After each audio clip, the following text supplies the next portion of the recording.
Jérémie, chapitre 9. Oh! Si ma tête était remplie d'eau, si mes yeux étaient une source de larmes, je pleurerais jour et nuit les morts de la fille de mon peuple. Oh! Si j'avais au désert une cabane de voyageurs, j'abandonnerais mon peuple, je m'en éloignerais.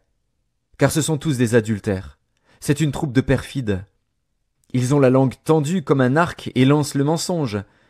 Ce n'est pas par la vérité qu'ils sont puissants dans le pays, car ils vont de méchanceté en méchanceté, et ils ne me connaissent pas, dit l'Éternel.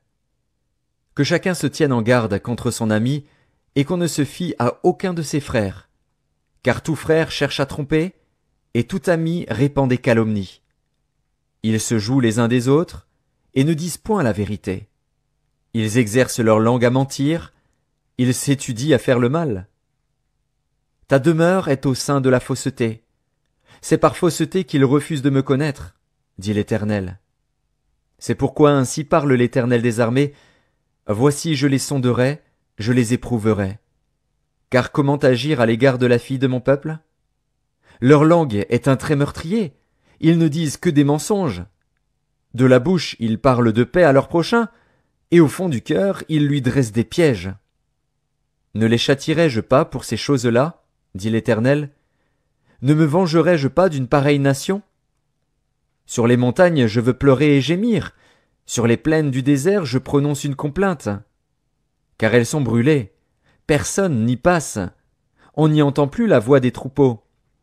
Les oiseaux du ciel et les bêtes ont pris la fuite, ont disparu. Je ferai de Jérusalem un monceau de ruines, un repère de chacals, et je réduirai les villes de Juda en un désert sans habitants. Où est l'homme sage qui comprenne ces choses? Qu'il le dise, celui à qui la bouche de l'Éternel a parlé. Pourquoi le pays est-il détruit, brûlé comme un désert où personne ne passe? L'Éternel dit, c'est parce qu'ils ont abandonné ma loi, que j'avais mise devant eux, parce qu'ils n'ont point écouté ma voix, et qu'ils ne l'ont point suivie, parce qu'ils ont suivi les penchants de leur cœur, et qu'ils sont allés après les Baals, comme leurs pères le leur ont appris.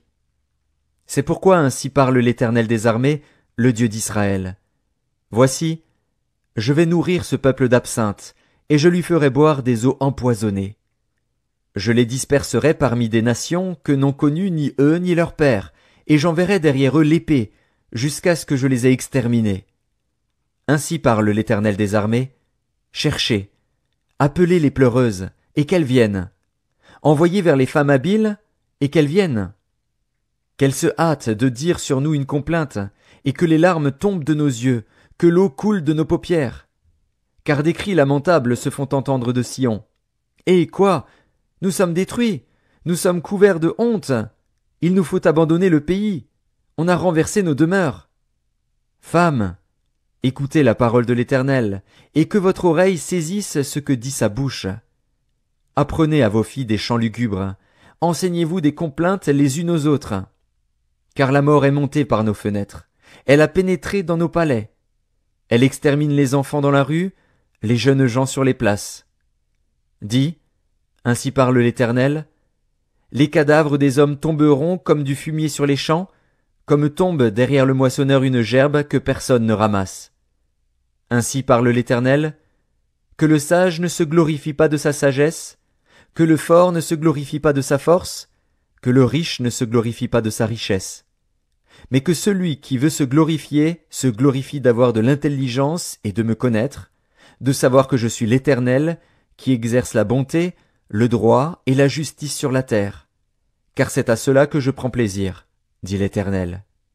Voici, les jours viennent, dit l'Éternel, où je châtierai tous les circoncis qui ne le sont pas de cœur, l'Égypte, Juda, Édom, les enfants d'Ammon, Moab, tous ceux qui se rasent les coins de la barbe, ceux qui habitent dans le désert, car toutes les nations sont incirconcises, et toute la maison d'Israël a le cœur incirconcis.